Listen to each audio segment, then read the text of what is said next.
अब मैं आपको कुछ राजाओं के चेहरे दिखा रहा हूँ जो कि बाघल रियासत से संबंधित है। तो आप एक आइडिया लगा सकते हो कि किस तरीके की पोशाक ये पहनते थे, किस तरीके का वेशभूषा ये धारण करते थे। जैसे कि यहाँ पर ध्यान सिंह है, मतलब लास्ट के 4 राजा मैंने यहाँ पर मेंशन किए हैं। जैसे ध्यान सिंह हो गए, जिनके शासनकाल में आगे चलकर आपको पता लगेगा कि बहुत अच्छे-अच्छे काम इन्होंने किए थे। उसके बाद सुरेंद्र सिंह हो गए, राजेंद्र सिंह हो गए और हर्षवर्धन सिंह हो गए। वैसे इनकी इमेजेस आपको अपने लिए पता होना जरूरी है। जब आप बाघल रियासत के बारे में पढ़ रहे हो, किसी राजा का विवरण आता है, तो आपको एटलीस्ट थोड़ा पता हो कि वो ड्रेसअप कैसे करते थे या फिर बाकी चीजें जो है वो किस तरीके से होती थी। हर्षवर्धन सिंह जो है वो लास्ट के उत्तराधिकारी थे। जब हिमाचल प्रदेश में विलय हो गया था बाघल रियासत का, उसके बाद जो लास्ट उत्तराधिकारी बने थे वो आपके हर्षवर्धन सिंह थे। ठीक है जी। तो ये पूरी चीजें जो है वो आपको याद रखनी है, जो मैं आज की वीडियो में बताऊंगा। चलिए शुरू करते हैं। पहले बात करते हैं सबसे इंपॉर्टेंट पॉइंट्स के बारे में। कुछ इंपॉर्टेंट पॉइंट जो कि एग्जाम में डायरेक्टली पूछे जाते हैं। सबसे पहले बात आती है स्थापना की, कि स्थापना जो है वो कब हुई थी और किसके द्वारा की गई थी। तो स्थापना जो बाघल रियासत की थी या फिर बाघल ठकुराई की थी, वो की थी अजय देव ने। ठीक है, पहला क्वेश्चन ये बन जाता है। सेकंड, कौन सी शताब्दी में की थी? तो 13वीं शताब्दी में की थी। कई जगह पर लिखा होता है 13वीं शताब्दी और कई जगह पर लिखा होता है 14वीं शताब्दी की स्टार्टिंग में। वैसे 14वीं शताब्दी बहुत कम पूछा जाता है, 13वीं शताब्दी आपको ज्यादातर जो है वो बुक्स में देखने को मिलेगा। तो ये जो है वो आपको याद रखना है। ठीक है, अगर आपसे वंश पूछ लिया जाए कि भाई जो अजय देव था जिसने बाघल रियासत की स्थापना करी थी, वो कौन से वंश का था, तो वो परमार वंश और कई जगह पर पवार वंश लिखा हुआ है। ये दोनों आपको याद रखने हैं और उज्जैन परिवार से जो है ये संबंधित है। तो 3 से 4 क्वेश्चन यहीं से निकल जाते हैं। अगर आप ध्यान से देखोगे कि पहली बात तो फाउंडेशन किसने रखी, तो अजय देव ने रखी। ठीक है, उसके बाद परमार वंश से ये संबंधित थे। उज्जैन जो है वो परिवार था, उज्जैन से संबंधित थे और 13वीं शताब्दी में जो है वो इन्होंने स्थापना करी थी। सेकंड पॉइंट आपको क्या याद रखना है कि बाघल रियासत सतलुज की सहायक नदी गंभर की घाटी में स्थित है। बाघल रियासत कहां पर पड़ती थी? ये पड़ती थी गंभर की घाटी में। स्टार कर लीजिएगा इस पॉइंट को, क्योंकि जितने भी यहाँ पर आपको पॉइंट बताए जाएंगे वो सारे मोस्ट इंपॉर्टेंट पॉइंट होंगे। ठीक है जी। फिर क्या है कि जन श्रुति के अनुसार कि भाई लोग कहते थे कि एक गूंगा राणा जो है वो यहाँ पर था, जिसने जो है वो आपकी बाघल रियासत की स्थापना करी थी। अच्छा, गूंगा राणा जो है वो ज्यादातर जो है वो अजय देव को ही यहाँ पर बोला जाता है, बट ये सिर्फ जनश्रुति थी। ऐसा नहीं था कि अजय देव जो है वो सच में गूंगा था। हो भी सकता है, हमें जितनी इंफॉर्मेशन मिली है हम उस हिसाब से जो है वो यहाँ पर रीड करेंगे। अच्छा, इसके राज्य की सीमाएं, यहाँ पर बात हो रही है बाघल रियासत के बारे में कि जो बाघल रियासत थी उसकी सीमा जो लगती थी वो कालसेली बिलासपुर से लेकर शिमला के नजदीक जतोग और कुनिहार से मांगल तक फैली हुई थी। ये बहुत इंपॉर्टेंट हो जाता है कई बार जब आप अलाइड वगैरह की तैयारी करते हो या फिर आप किसी बड़े एग्जाम की तैयारी करते हो, और आजकल तो सारे ही बड़े एग्जाम है अगर आप एक तरीके से देखोगे, तो वहां पर बोला जाता है कि भाई इसकी सीमा कहां से कहां तक लगती थी। तो आपको याद होना चाहिए कि बाघल रियासत की सीमा काल सैली बिलासपुर से लेकर शिमला के जतोग तक और कुनिहार से मांगल तक जो है वो इनकी सीमाएं फैली हुई थी। मतलब इतने ज्यादा एरिया में जो है ये चलता था। ठीक है। अच्छा, अजय देव का जो पहला निवास स्थान था, कि सबसे पहले उसने जो स्टे किया था, जहां पर उसने रहना शुरू किया था, उस स्थान का नाम जो है वो सेरी था। तो ये सबसे पहला पॉइंट आपको जो है वो सेरी याद रखना है। आई होप आपको समझ आया होगा। ठीक है। अच्छा, वीडियो को लाइक करना मत भूलिएगा। ठीक है, पहली लाइव क्लास है तो लाइक कीजिएगा ताकि और भी जो क्लासेस लगे वो आपके साथ लाइव में लगे। ठीक है, थोड़े से मैं मैसेज पढ़ लेता हूँ। नेहा ठाकुर जी कह रहे हैं ये हर्षवर्धन हेल्थ मिनिस्टर आजकल वही है क्या? ठीक है, ये ऐसा नहीं है। पीजीडी का पेपर आ गया है। ठीक है, बहुत जल्दी देखिए आपको सारे एग्जाम देखने को मिलेंगे। मैंने एक चीज आपको नोटिफिकेशन बताया था कि 20 जुलाई से पहले आपका जो है वो जेआईटी वालों का एग्जाम आ रहा है। जल्द से एचपीआरसीए का भी जो है वो कंडक्ट हो जाए कि क्या प्रोसेस है। तो ये भी सारी चीजें जो है वो आपको पता लग जाएगी। ठीक है, मतलब जैसे ही एचपीआरसीए ये फाइनल कर लेता है कि भाई कौन एग्जाम कंडक्ट करवाएगा, उनकी अभी एजेंसी ही फाइनल नहीं हो रही है, मतलब कंपनी फाइनल नहीं हो रही है। तो जैसे फाइनल हो जाएगा नोटिफिकेशन आपको जल्दी मिलने शुरू हो जाएंगे, बट उसी को ही आने में भी टाइम लग रहा है। इनके टेंडर निकालने में टाइम लग रहा है, बीच बीच में इलेक्शन हो जाते हैं, 100 चीजें पड़ती है। ठीक है, धीरे धीरे बहाने मारे जाते हैं। तो 1.5 साल तो ऐसे ही हो गया है। ठीक है, तो आपको जो है वो आगे आगे बाकी देखिए अलाइड का एग्जाम है, अलाइड की तैयारी कीजिए। हमारा कोर्स ज्वाइन कर सकते हो, उसमें भी इस तरीके से डिटेल में पढ़ाया जाता है। लाइव क्लासेस उसमें भी शुरू होने वाली है, उसको भी आप ज्वाइन कर सकते हैं। डिस्क्रिप्शन में लिंक है, ऑफर भी चला हुआ है 999। तो फिलहाल के लिए बाघल रियासत पर आप यहाँ पर फोकस करते हैं। और जो पहली राजधानी थी यानी कि जो कैपिटल बनी थी बाघल रियासत की, वो थी आपकी दमसर। तो ये सारे पॉइंट आपको इंपॉर्टेंट याद रखने हैं। इनमें से ही अगर बाघल रियासत से कोई क्वेश्चन आता है तो भाई इसमें से ही आएगा, इससे अलावा बाहर से कहीं पर भी नहीं पूछा जाएगा। ये मैं आपको बता देता हूं। ठीक है, एक बार क्विक रिवीजन दोबारा से करेंगे कि स्थापना कब होती है आपकी 13वीं शताब्दी में अजय देव के द्वारा। परमार वंश का बंदा था, उज्जैन से आया था। फिर क्या हुआ था कि जो गंभर की घाटी है उसमें आपकी जो है ये बाघल रियासत थी। ठीक है, एक बड़ी सुंदर सी घाटी थी जिसमें बाघल रियासत आपकी थी। ठीक है, उसके बाद कई बार लोग इसको जो है वो गूंगा राणा भी कहते थे। अब जनश्रुति है, जनश्रुति के ऊपर हर बार जो है वो विश्वास नहीं किया जाता। और सीमाओं की बात करें तो काल सैली बिलासपुर से लेकर शिमला के जतोग तक और कुनिहार से मांगल तक इसकी सीमाएं फैली हुई थी। तो आप खुद ही अंदाजा लगा सकते हो कि कितना एरिया जो है वो इसके अंडर आता था। ठीक है जी। अजय देव का पहला निवास स्थान यानी कि कौन सा था? ठीक है, तो ये शहरी था। ये आपको इंपॉर्टेंट पॉइंट याद रखना है, चाहे छोटे एग्जाम हो चाहे बड़े हो। और पहली राजधानी जो थी वो थी आपकी दमसर। ठीक है, और भी राजधानियां चेंज हुई, बट आपको फिलहाल एग्जाम के पॉइंट ऑफ व्यू से दमसर जो है याद रखना है। ठीक है, आगे बढ़ते हैं। अजय देव के बेटे नंददेव ने, ठीक है, अजय देव का बेटा था नंददेव, उसने राजधानी को पहले दमसर से दाड़ला और उससे बाद में जो है वो दाड़ला से धुंधन बदला। ये आपको इंपॉर्टेंट पॉइंट याद रखना है कि दमसर भी राजधानी थी, दाड़ला भी जो है वो बाघल की राजधानी थी और धुंधल भी जो है वो आपकी क्या थी आपकी बाघल की राजधानी थी। तो दमसर से पहले दादरा गई और दादरा से फिर आपकी धुंधन गई। ये आपको 3 कैपिटल याद रखनी है। कई बुक्स में 4 से 5 मेंशन की हुई है, बट इतना ज़्यादा डिटेल में जाने की ज़रूरत नहीं है। जितना मैं आपको बता रहा हूँ उतना आपको फिलहाल के लिए जो है वो याद रखना है, ठीक है जी। अब बात करते हैं सभाचंद के बारे में, ठीक है। सभाचंद इंपॉर्टेंट राजा है। क्यों इंपॉर्टेंट बन जाता है? क्योंकि 1643 में 1643 में इसने अर्की को बसाया था, ठीक है। अर्की के बारे में आपने सुना ही होगा। तो अर्की को बसाया था किसने? सभाचंद ने। और उसके बाद जैसे ही बसा दिया, कोई ऑब्वियस ही बात है कि मैं कोई नया शहर बसाता हूं तो मैं वहीं रहना शुरू करूंगा। तो अर्की को जैसे ही बसाया तो उसने अपनी नई राजधानी किसको बना दिया? उसने नई राजधानी अपनी जो है वो अर्की को बना दिया, ठीक है। अच्छा, ये जो राणा था, स्टार्टिंग में जो इनके नाम के साथ लगता था वो राणा लगता था, ठीक है। राजा बहुत कम यूज किया जाता था, राणा लगता था। तो ये राणा जो था सभाचंद, ये बहुत ज्यादा कला प्रेमी था। इसको आर्ट से बहुत ज्यादा लगाव था और ऐसा बोला जाता है कि इसके समय में ही जो है वो अर्की में चित्रकला की शुरुआत हुई थी, ठीक है जी।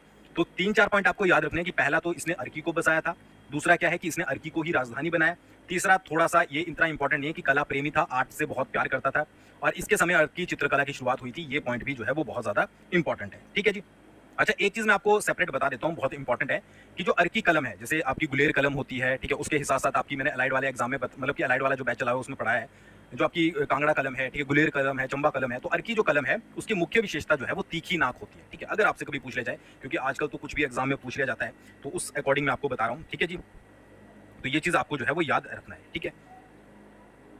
बाकी जिन्होंने अभी तक वीडियो को लाइक नहीं किया, भाई लाइक कर दो फटाफट। आगे बढ़ते हैं, बात करते हैं जगत सिंह के बारे में, ठीक है। जगत सिंह देखिए, इस राणा के समय महान चंद कहलूर का राजा और राम शरण सिंह जो है वो हिंदूर का राजा था। हिंदूर का नाम क्या है? हिंदूर का नाम है आपका नालागढ़, ये तो आपको पता ही होगा। तो महान चंद कहाँ का था? कहलूर, यानी कि बिलासपुर का राजा जो है वो आपका कौन था? जगत सिंह था। और राम शरण सिंह जो था वो हिंदूर का राजा था, ठीक है। अच्छा, मोस्ट इंपॉर्टेंट पॉइंट क्या है कि इस राणा के समय, ठीक है, जो जगत सिंह था, बाघल रियासत गोरखों के अधीन आ गई थी। आपको पता ही है कि गोरखा कमांडर अमर सिंह थापा, मैंने जो आपको पुरानी हिस्ट्रीज पढ़ाई है उसमें बहुत ज्यादा बार हमने जो है वो डिस्कस किया है। तो उसमें क्या है कि जो गोरखों ने आक्रमण किया था वो तो आपकी ये जो बाघल रियासत थी वो भी आपकी गोरखों के अधीन आ गई थी।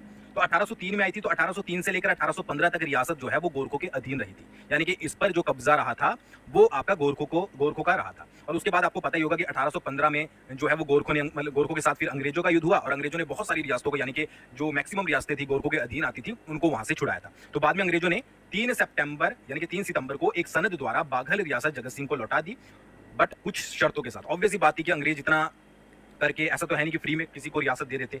तो उन्होंने क्या किया कि भाई कुछ शर्तें रखी कि भाई जैसे हमारा कोई युद्ध होता है तो उसमें आपको हमारे लिए सैनिक भेजने पड़ेंगे, हमारा साथ देना पड़ेगा। जैसे कि आपको आगे देखने को मिलेगा कि 1857 का जो विद्रोह हुआ था तो उसमें बाघल के राजाओं ने अंग्रेजों का साथ दिया था। तो ये सारी चीजें पहले से ही डिसाइड होती थी। अंग्रेजों का आपको पता ही होता था कि भाई किस तरीके से जो है ये काम करते थे, ठीक है। तो याद रखना है कि इस राणा के समय महानचंद कहलूर का राजा और रामशरण सिंह हिंदूर का राजा था। जगत सिंह के समय बाघल रियासत गोरखों के अधीन में आ गई थी। 1803 में आई थी, 1815 तक रियासत गोरखों के अधीन रही थी। और 1815 में जब जो है वो अंग्रेजों का युद्ध हुआ था गोरखों के साथ, तो अंग्रेज जीते थे। तो उसके बाद जो है वो बाघल रियासत दोबारा से जगत सिंह को दी गई और बाद में उसके साथ कुछ शर्तें भी यहाँ पर जो है वो रखी गई, ठीक है जी। आई होप आपको समझ आ गया होगा। नेक्स्ट बात करते हैं, गोरखा आक्रमण के समय राणा रणजीत सिंह बाघल को छोड़कर नालागढ़ चला गया था। अब गोरखों का आक्रमण हुआ, पूरी रियासत गोरखों के अधीन आ गई थी। तो अब जो वहां का राणा था कहीं ना कहीं तो उसको जाना था। तो राणा जगत सिंह जो है वो कहां पर चला गया था? वो नालागढ़ चला गया था। पहले वो मठगांव में रहा, उसके बाद वो रामशरण सिंह के साथ रहने लग गया था, क्योंकि रामशरण सिंह भी जो है वो अपना एरिया छोड़कर निकल गया था, ठीक है। तो ये भी एक पॉइंट इंपॉर्टेंट बन जाता है कि कहां पर चला गया था। अच्छा, नालागढ़ में वो 7 सालों तक रहा, 7 ईयर्स उसने जो है वो नालागढ़ में स्पेंड किया। और गोरखों का जो मेन गढ़ बना कि भाई जहां पर गोरखे मेन रह रहे थे वो अर्की को उन्होंने अपनी राजधानी बनाया। बहुत सारे जो है वो किले इन्होंने अर्की में बनाए। इवन आप ये समझ लीजिए कि जो अमर सिंह थापा था गोरखा कमांडर, वो खुद अर्की में रहता था, ठीक है। इतना इन्होंने अपना अर्की को जो है वो गढ़ बना लिया था जहां पर ये रहते थे, ठीक है। तो ये चीज आपको जो है वो थोड़े थोड़े पॉइंट बाघल रियासत के बारे में याद रखने हैं। आई होप आपको समझ आ गए होंगे, ठीक है। कोई भी इशू हो तो आप कमेंट कर सकते हो, साथ साथ मैं आपके कमेंट भी देख रहा हूँ, ठीक है, ताकि आपको कोई दिक्कत ना आए, ठीक है। आवाज आई थिंक क्लियर आ रही होगी जो भी इस वीडियो को देख रहे हैं। चलिए बात करते हैं आगे। अगला जो राणा हुआ वो हुआ आपका शिवशरण सिंह, ठीक है। नाम क्या था राणा का? राणा का नाम था शिवशरण सिंह। इस राणा के समय कांगड़ा के राजा संसार चंद के बेटे अनिरुद्ध चंद ने 1829 में अर्की में आकर जो है वो शरण ली थी। इस तरीके के डायरेक्ट क्वेश्चन आपके जो है वो एग्जाम में आजकल पूछे जा रहे हैं कि भाई किसके बेटे ने जो है वो कौन से सन में आकर शरण ली थी, या फिर क्या है कि कौन से रियासत के राजा के बेटे अनिरुद्ध चंद ने अर्की में आकर शरण ली थी। तो आपको याद रखना है कि कांगड़ा के राजा जो संसार चंद था, जिसके बारे में मैं ऑलरेडी बहुत बार बता चुका हूँ, उसका बेटा था अनिरुद्ध चंद। उसने 1829 में अर्की में आकर शरण ली थी, ठीक है, अपने पूरे रियासत को के जो राजपाट था उसको लात मारकर। फिर थोड़े टाइम यहाँ पर रहने के बाद जो है वो हरिद्वार चला गया था। अच्छा, शिवशरण सिंह ने एक दीवान खाना भी बनाया था, इतना ज्यादा इंपॉर्टेंट नहीं है, बट फिर भी आप इसको रिमेंबर कर सकते हो, ठीक है। ऐसा कहा जाता है कि इस राणा ने अनिरुद्ध चंद के 2 बेटों मियां रणवीर और मियां प्रबोध चंद को भी शरण दी थी।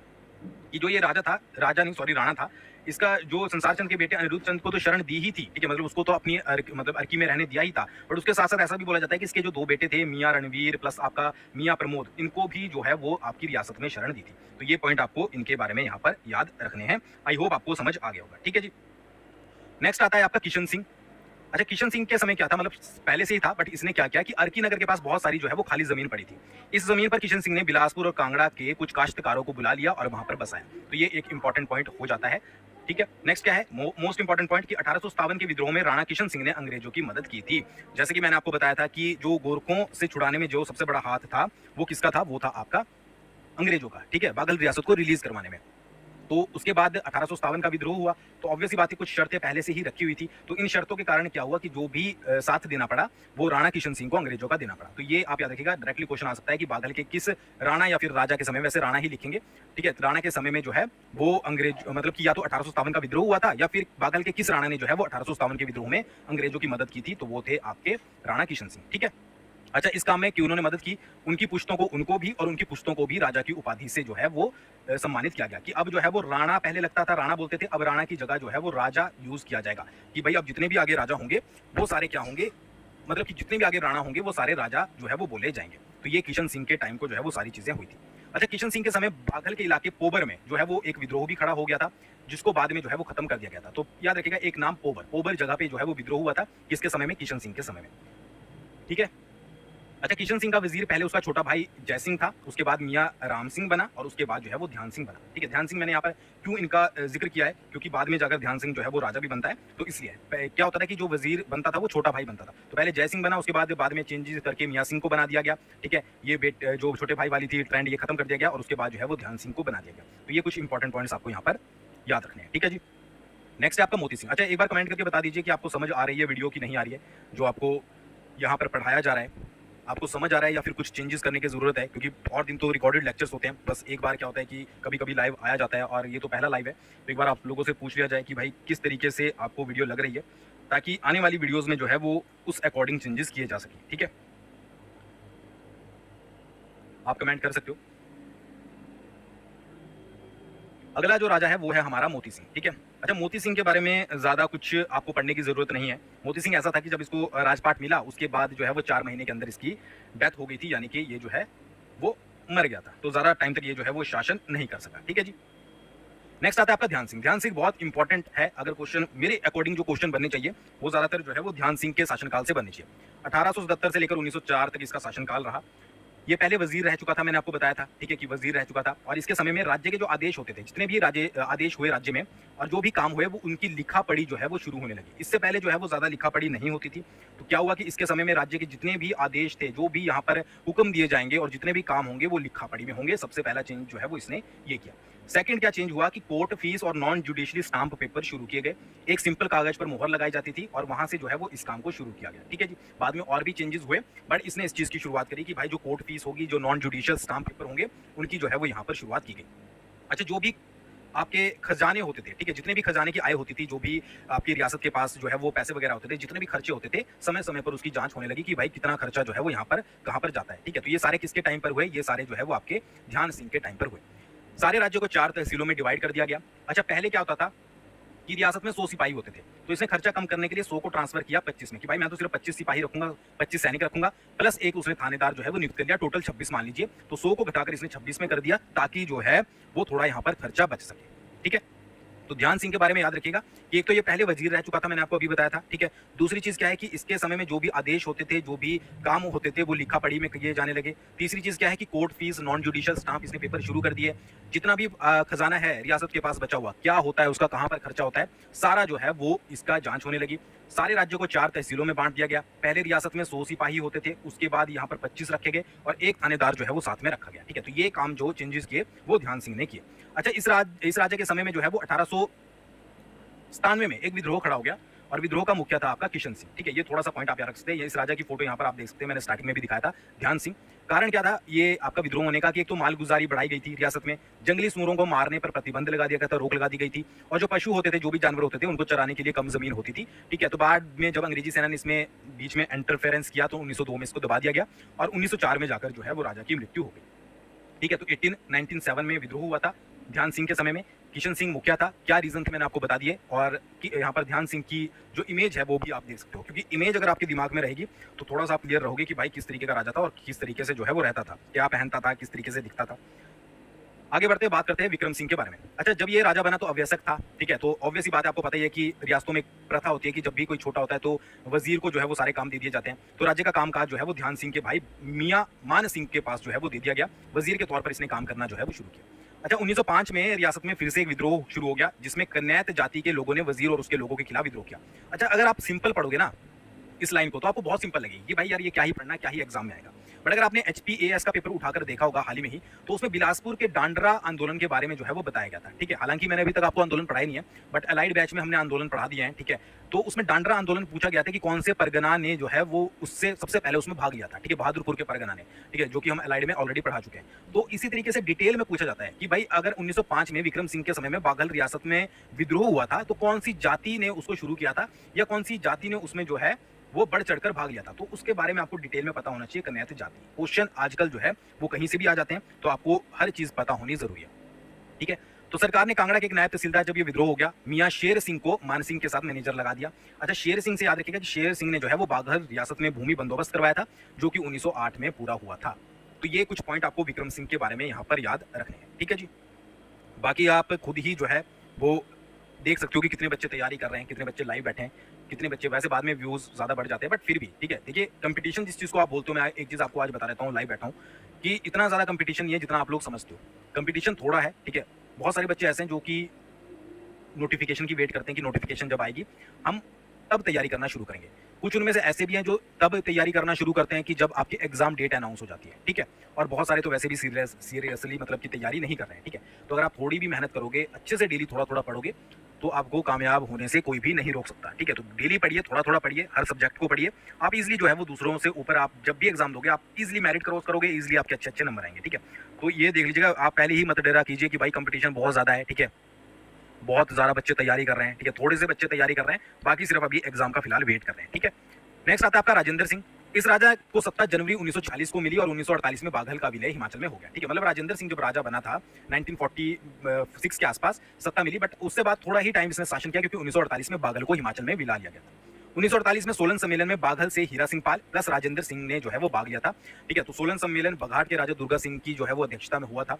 तो इसमें जो भाग लिया था, ठीक है, वो हीरा सिंह पाल ने और उसके साथ साथ राजेंद्र सिंह ने लिया था। तो राजेंद्र सिंह 2 बार प्रांतीय परिषद के सदस्य बने थे और 1 बार विधानसभा के सदस्य बने थे 1952 से लेकर 67 तक। तो इंपॉर्टेंट पॉइंट है, स्टार कर लीजिएगा। अच्छा, इन्होंने हिमाचल गृह रक्षक दल की स्थापना करी थी, उसके संस्थापक माने जाते हैं, और साथ साथ कमांडेंट जनरल भी जो है वो वहां पर माने जाते हैं, ठीक है। देखिए, डिस्क्रिप्शन में जीके स्टडी आपका लिंक दिया है, डाउनलोड कर लीजिएगा, बहुत ज्यादा काम आएगी किसी भी एग्जाम की तैयारी कर रहे हो, ठीक है। सबसे लोएस्ट प्राइजेस में, और करंट अफेयर का तो फ्री चला हुआ है कोर्स, ठीक है, तो वो आप ज्वाइन कर सकते हो। साथ साथ टेलीग्राम पर भी आप हमसे जुड़ सकते हो, तो एक बार जरूर डाउनलोड कर लीजिएगा, ठीक है जी। इससे ज्यादा बाघल रियासत से जो है वो आपसे कुछ नहीं पूछा जाएगा, ठीक है। इतनी ही बाघल रियासत थी। वैसे अगर आप बुक्स वगैरह देखोगे तो आपको